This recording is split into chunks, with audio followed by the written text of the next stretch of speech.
Hello मित्रों, मैं निखिलेश विश्वकर्मा आप सभी को साइंस क्लासेस में हार्दिक स्वागत करते हैं। मित्रों, आज हम पढ़ने वाले हैं कोशिका के बारे में, जो 10वीं के दृष्टिकोण से बहुत महत्वपूर्ण है। मित्रों,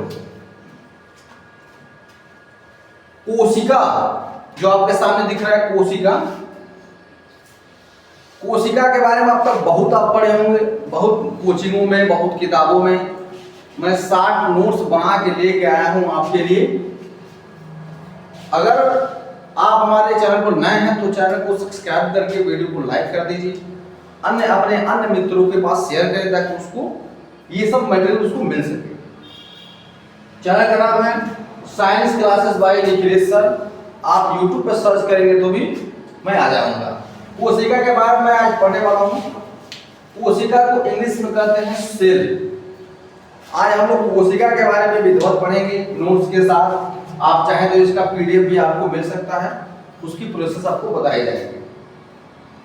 पर है कि प्रत्येक जीवधारियों की जो आधारभूत संरचना होती है और जो उसकी कार्यात्मक इकाई होती है वो कोशिका से होती है। मित्रों, मतलब अगर कोई व्यक्ति है, उसकी शरीर की संरचना बनाना है, उसमें कार्य करना, जो तत्वों का निर्माण करना है मित्रों, तो वो कोशिका से होती है। कोशिका एक ऐसी इकाई होती है, संसार के सभी छोटे बड़े जीवों की जो मिलकर बने होते हैं वो कोशिकाओं से मिलकर ही बने होते हैं। संसार के प्रत्येक जीव, सभी जीवधारी जो होते हैं, वो चाहे वो पौधा हो, पेड़ हो, चाहे वो जलीय जीव हो, चाहे वो उभयचर हो, चाहे वो जो है वायु में रहने वाले हो, चाहे वो प्रत्येक जीव का जो शरीर की संरचना का जो निर्माण होता है वो कोशिकाओं से मिलकर ही बना होता है। मित्रों, आप जानते हैं कि कोशिका के अध्ययन को परीक्षा में पूछना मतलब बहुत इंपॉर्टेंट है। ये बहुत इंपॉर्टेंट है ये कि कोशिका के अध्याय को मैं क्या कहता हूं। तो कोशिका के अध्याय को हम लोग कहते हैं कैटोलॉजी। क्या कहते हैं हम लोग? कैटोलॉजी। जिस प्रकार मधुमक्खी के अध्ययन को हम लोग कहते हैं सेरीकल्चर, हम लोग जो खेती करते हैं उसको बोलते हैं एग्रीकल्चर, मधुमक्खी के पालन को हम लोग कहते हैं एपीकल्चर। उसी प्रकार इस कोशिका के अध्ययन को हम कहते हैं कैटोलॉजी। इस कोशिका को सर्वप्रथम रॉबर्ट हुक ने 1665 ईस्वी में इसकी खोज की थी।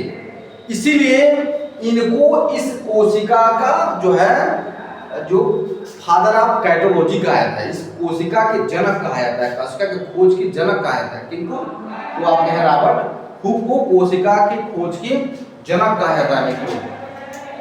अब आते हैं जो कोशिका की खोज किए थे रॉबर्ट हुक, वो जो है जीवित कोशिका नहीं थी, वह एक मृत कोशिका थी।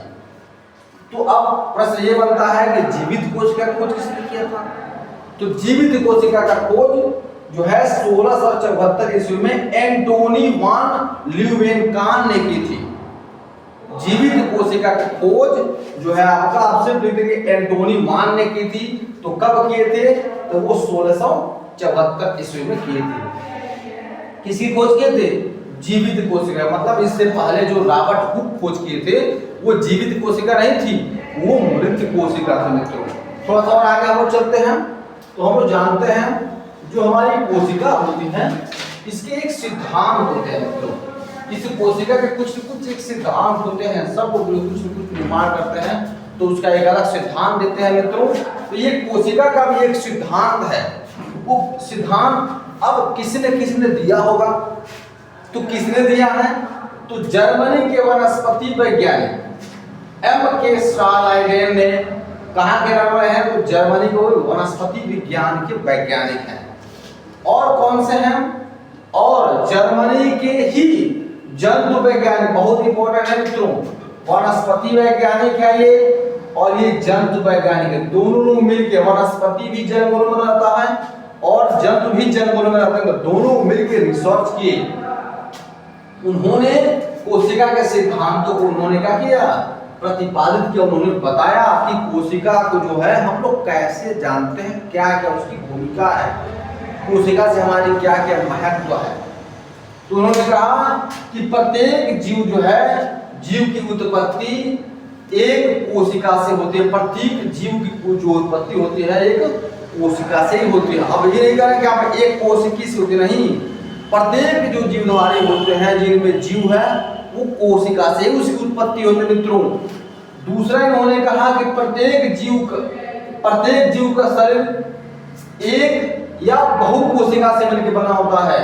जो प्रत्येक जीव का जो शरीर होता है मित्रों वो एक कोशिकी से या बहु कोशिकी से मिलकर बना होता है। अब हम ये तय करेंगे, थोड़ा सा और हम लोग आगे जाएंगे तो पढ़ेंगे कि अब एक कोशिकीय जीव कौन सा होता है और बहु कोशिकीय। लगभग अगर आप पढ़े होंगे तो कक्षा 8वीं में ये पढ़े होंगे आप लोग कि कौन सा एक कोशिकीय जीव से मिलकर बना होता है और कौन बहु कोशिकीय जीव से बना होता है मित्रों। तीसरा इन्होंने कहा कि प्रत्येक कोशिका एक स्वाधीन इकाई है तथा सभी कोशिकाएं जो मिलकर कार्य करती हैं फलस्वरूप ही एक जीवन बनता है। अगर हमारे शरीर की कुछ कोशिकाएं काम करना बंद कर देती हैं तो हमारा शरीर का चलना संभव नहीं है। आप देखते होंगे कुछ ऐसे व्यक्ति होंगे जिनका एक अंग नहीं काम करता है, किसी का पैर नहीं काम करता है, किसी का हाथ नहीं काम करता है, तो किसी एक कान से बहरा है तो कोई एक आंख से अंधा है, तो उसके अंदर की जो कोशिकाएं होती है वो मर गई हैं, इसलिए उस व्यक्ति का वो अंग काम नहीं करता है मित्रों। तो इसलिए कहा कि प्रत्येक कोशिका एक स्वाधीन इकाई है, यह एक मूलभूत उस शरीर की इकाई है तथा सभी कोशिकाएं मिलकर ही कार्य करते हैं, इसके बाद ही जीवन बनता है। अगर हमारे शरीर के सभी अंग कार्य नहीं करेंगे तो जीवन नहीं बन पाएगा और नहीं चल पाएगा मित्रों। इसीलिए सभी शरीर के सभी अंगों का काम करना बहुत महत्वपूर्ण होता है। चौथा इन्होंने कहा कि कोशिका की उत्पत्ति की प्रक्रिया में केंद्रक जो होता है वो प्रमुख कार्य करता है। अगर हमारी कोशिका के जीवों की उत्पत्ति हो रही है तो उसमें जो केंद्रक होता है वो बहुत महत्वपूर्ण होता है मित्रों। अब ये बात समझता कि अब केंद्रक क्या होता है, अब जानेंगे आप कैसे केंद्रक क्या होता है। तो मैं केंद्रक के बारे में थोड़ा सा आप लोगों को मैं बताता हूं कि केंद्रक ये होता कहाँ है।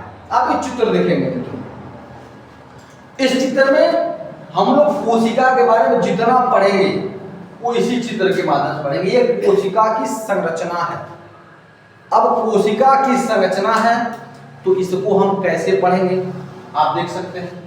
अभी हम केंद्रक के बारे में आप लोगों को पढ़ाए हैं, ये भी मैं कह रहा होगा कि केंद्रक क्या है हमारे लिए बहुत महत्वपूर्ण है।